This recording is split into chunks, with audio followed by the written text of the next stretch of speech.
back at Sandown, and if you're wondering why there's a slight delay to the start of the 500, this explains much. Gentlemen, quite a nasty little collision here at the end of the main straight, which resulted in some Armco damage and quite a few repairs for the officials. Not to mention some repair work coming up on that Tirana, I would have thought, William.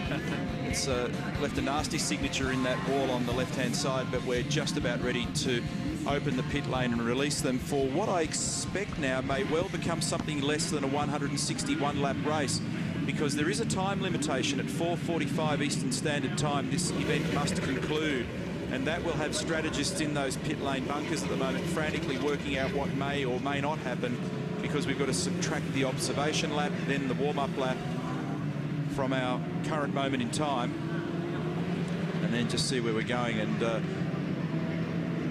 the unknown X that everybody's referred to so far in the show is the weather, and the wind has now swung round more towards the north, and so far it's been blowing all those nasty black clouds in every other direction than Sandown, which is great. Well, the best news is what you can see on the screen. Pit lane finally open. Cars head out on the track around about 15 minutes late. So we'll keep an eye on the clock and try and do some maths for you. 161 laps, averaging what, a minute 13, minute 14 in race conditions. So we'll try and work all that out and see if we can get to the end of the first 500. So much to talk about in this race. The driver pairings, of course, you saw 10 of them when we did the shootout. We'll take you through more of them. Also, who will start? That's always a big question. We know that Greg Murphy's going to sit it out. Todd Kelly will take over the wheel for car number 1. Understand that Mark Scaife will sit out the first session. And if you know what's going on with the weather, phone us and let us know, please, because 5 minutes ago it was dark, now it's light. A few minutes ago the wind was coming from the southwest, now it's swung around to the north. And Glenn Seaton behind the wheel of car number 6 with Craig Lowndes. Visor down, you got us, Cito? Yeah, got you there, Matty. Little bit of a delay, has it affected you much? No, not at all, just I was just hoping it starts a bit earlier so I don't have to get in that rain. I was hoping Craig would get the rain. Hey, Cito, you look much better with the visor down, mate. Sorry, Neil? I say you look an awful lot better with that visor down. Yeah, it covers up some ugly sins, doesn't it? No, he heard you the first time, Neil. He was just very sorry. Yeah, can't quite hear. Listen, mate, when I spoke to you yesterday, you weren't 100% happy with the car. What's the percentage like at the moment? Yeah, the car's not too bad on full tanks. We're fairly happy with it, and it should be a pretty good balance car throughout the race. It's just a matter of if it's going to be quick enough. All right, mate. Well, have a great day. We'll hopefully chat to you a little later on. Glenn Seaton, thank you, mate. We appreciate your time in car number 6.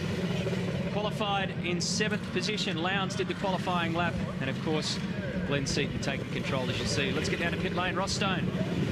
I'm down here with Ross Stone. Ross, the start's been delayed. It is a time race today, 4:45. What's your thoughts as far as strategy goes? Does that throw you guys out much when you've got to think that into it as well?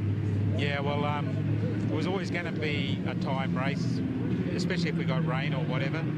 So there's a couple of strategies that have gone out the window already. So we'll just keep an eye on how it all goes. Marcus' car apparently had some fluid under it there before. Is that nothing major? No, I think it's from a car that was parked here from a support race. We had a quick check of Marcus just to be double sure, and it all looks all right. We're just making the opposition feel bad. Yeah, I reckon. Thanks, mate. Okay, thanks, Jeremy. And also keep your eyes, I reckon, on the other Stone Brothers racing entry, Mark Winterbottom and Mark Noske. These guys have such huge raps on Mark Winterbottom, and you can understand why. He's pairing up in car number 9. Such an exciting talent for the future. It's interesting that Ross just alluded to the fact that he didn't feel it was ever going to be a 161-lap race, and the reason he says that is because of the question mark with the weather, but also the fact that typically with this race, and because there are so many new pairings and first-time drivers in this 70-driver field, there's potential for disaster, meaning that the safety car will be deployed, and therefore the race may not necessarily run its full allocated lap distance, and therefore that's why there's the time allocation. Greg? Pretty Just down here with Nathan Pretty at the moment, guys, and you've had some major dramas with your car this morning. Garth Tander is out there at the moment. They had an engine let go in practice. What's the diagnosis? Yeah, it was unfortunate, you know, but it was lucky that it actually went go in the warm-up this morning. Only did probably 3 laps, and we had a drama with it. Something's broken inside, so as a precaution, we've definitely thrown a new engine in it. You know, and the boys have done a great job to get us back out there, so hopefully we can put all that behind us and press on now. It's a brand new car this weekend, and perhaps a little controversy about it. It's got the new roll cage design in it. Just tell us a bit more about it, because you've taken the Larry bar, that bar across the front windshield, to a whole new level. Yeah, we're sort of calling it the Gary bar, I guess, now, you know, because it's got another one across there now. Yeah, look, it's just more for chassis strengthening and everything, so, you know, it's a little bit harder to see out of, but as far as safety-wise, you know, it's even better again, so it's good. Nathan, just very quickly, what is going to be your strategy today? Will you be doing the final stint? Will you be doing the middle stint? What's going to happen? Look, I'm going to get in in the first fuel stop, and I'll do the middle stint, and then we'll throw GT back in for the last stint with fresh legs and see how we go. Good luck today. Thanks very much. Nathan Pretty teaming up with Garth Tander and the Gary bar on GRM car number 4. We'll take a break and gear up for a race start. The Sandown 500 is on right after this.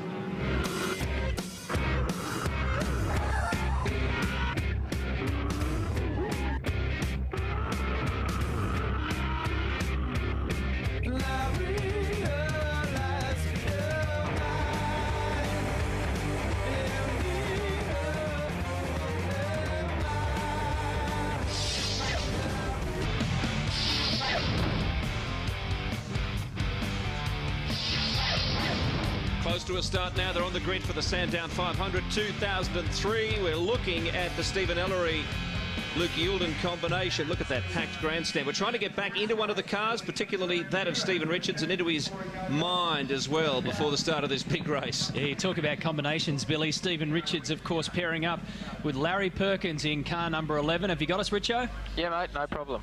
Made a big, deep breath. How are the nerves?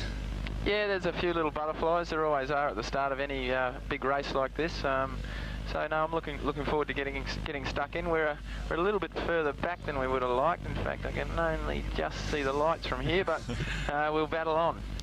Richo, it's been a bit of a battle with this new car, hasn't it, to find the sweet spot with the brand new VY?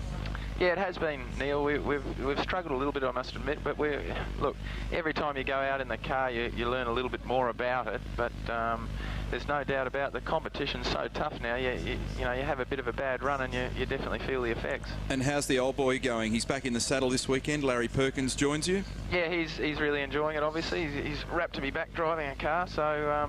You know, he's been fairly close in times to where I am, so I think we've got a pretty good combination. You look pretty calm in there, mate. What's your usual routine on the start here? Are you churning a little bit inside? Yeah, I am. Funnily enough, with the short delay we've had, I was saying to the guys, I was almost falling asleep. Now, I don't know if that's a good thing or a bad thing. No, that's just what happens when we talk to you, mate. Nervous energy. Okay, mate, stay out of trouble down there in 21st position, and good luck for the rest of the day. Yeah, thanks for reminding me about that. No worries. Stephen Richards teaming up with Larry Perkins, car number 11, the Castrol Perkins Commodore, and in pit lane is Lowndes and Seaton, so car number 6. They've had the bonnet up on the Cedo-mobile at the moment. Yeah, I think they've actually been trapped at pit exit, so for some reason they've actually come back to the lane. I noticed that when I looked out the window while we were away in the break, they did make a small shock adjustment to that car, so the adjustments with the cars can often be made right up to the death knock, particularly if a driver's got some sensitivities, you're not happy with something that you've just changed. And I suspect that Glenn called for an adjustment, but I don't know, and I don't know whether that explains whether that's why he's been buried there at the end of the pit lane. It's an important day for Team Brock. Paul Wheel, second in the championship now. Sorry, Jason Bright is second in the championship. His teammate is Paul Wheel. I understand he's with Daryl Beattie. Paul, I've walked past your garage a lot this weekend. There's been some long faces, but you're much happier now. What have you done to the car? Mate, we made some changes overnight after qualifying, and you know, we just got the car to put the power down a lot better, and we changed some different pads and that for the brakes and different discs and all that sort of stuff, and it's made a huge difference this morning. Both myself and Jason really happy. You know, fifth fastest in warm-up with full tanks. We're happy. I think we've got a good package to get towards the front. Jason's pretty good in the championship as well. Yeah, definitely, and you know, he's starting the car today. We thought it'd be better that way, and you know, I think definitely we've both got the package there to get up the front and hopefully beat these Stone Brothers cars and the HRT cars. So you know, we both need the points in the championship to get ourselves back up to where we were at the start of the season, and we're determined to do that today. Good luck to both of you. Thanks, mate. There's nothing like a bit of a delay to get the anxiety levels up, but I guess, Jason Richards, when you look to the end of that main straight and see some of the clouds above that could affect this race as well, that must compound things even more. Yeah, it certainly does, Rusty, mate. This car's going phenomenally well. Like, it was very good in the wet this morning, the warm-up, and again in the dry, I can't fault it. And plus with Simon giving me such a good row at the light, a good view at the lights, I have to say I'm in pretty good position to do well in this race. Yeah, it was a fantastic effort by your team. Good luck today. Have a good one. Thanks, Rusty. Dick, you must be very happy with the performance yesterday, particularly Stephen in the top 10. It's certainly been a long time coming, Grant, I can tell you. At least we're in a situation now where I think we can really see a bit of light at the end of the tunnel, and it's not a train coming the other way. And I guess what's really important from this point is that you've got yourself a good opportunity. You're up near the front, you've got to go capitalise on it. Well, you have. You know, we've got two really good guys in the 17 car, and Max is doing a magnificent job in the other car, and so is David. So yeah, anything can happen in a race like this because the weather's going to play a big part. One would hope that he will stay fine for the event, but you never know on these events. Especially in Melbourne. You've been comfortable with the balance between performance in qualifying trim and race trim? Well, there's no difference as far as we're concerned, so hopefully we're going to have a car that's as fast in race trim as what it was in qualifying. So we're pretty happy with the whole package, and coming up to Bathurst is looking even better again. Good luck, Dick. Thanks, mate. The Shell Helix Racing team has one car in the top 10, as you heard there, and this morning in the warm-up session, Max Wilson and David Brabham got themselves up to second on the timesheets with a 1:11.97. Now, warm-up lap time. The pressure is really starting to build. I think we can work out what's happened with the Lowndes Seaton car. They had a misfire on the outlap, on the observation lap, which necessitated Glenn coming back to the pit lane. I suspect they've changed some plug leads, something related in that area, and he'll go away at the back of the field. Building up the heat into the tyres, building up the drama for what will be a long, hard day at the office. Marcus Ambrose and Russell Ingall from P1, Scaife and Kelly from P2, Todd Kelly behind the wheel for the first session. His brother Rick will be behind him in position number 3, then Radicic and Rickard Rydell. You can see the pairings here of Richards and Wills in 5th, Johnson and Luff in 6th, Lowndes and Seaton starting from 7th. They're going to have to go back. Bradley Jones and John Bowe from position number 8. Take you through to the top 10, and remember that Paul Morris, car number 29, got bumped down a position, so he starts from 10th. Garth Tander and Nathan Pretty and Max Wilson and David Brabham, as I mentioned, on the pace in the warm-up this morning. And starting from position 13, we heard before from Paul Wheel, teamed with Jason Bright. Brighty starts in that car today. The reigning Konica champion, Mark Winterbottom, in car number 9 with Mark Noske. That's expected to be a strong combo. Andy Prio has been contesting the ETC, the European Touring Car Championship. He's back with Cameron McLean. Good to see Andy back in Australia. Craig Baird, good qualifying for him in car 021 with Mark Porter. Jason Bargwana will start off this session for Orcon Racing. His team boss, Mark Larkham, sitting it out. Dean Canto and Matthew White in car 66.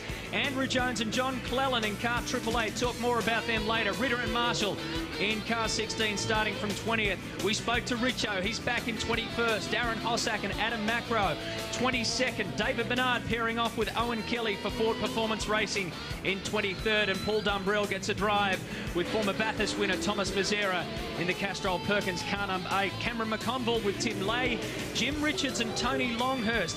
Car number 2 back in 26. They've struggled to find the pace in their return to V8 Supercar driving. Wakefield and Manassian, Whincup and Simonson in car 33. Further back, Anthony Tratt with Paul Stokel, then Steve Owen and Philip Skyfleet. Grant Johnson with Kerry Wade. The Bates brothers in car number 23 driving for Noske Racing in the AU Falcon from position 32. In fact, we'll have 35 starters. You can see there, cars number 46, 24 and 99 bring up the rear of the field. David Thexton and Brett Peters in Thexton Motor Racing starting from pretty much around the corner.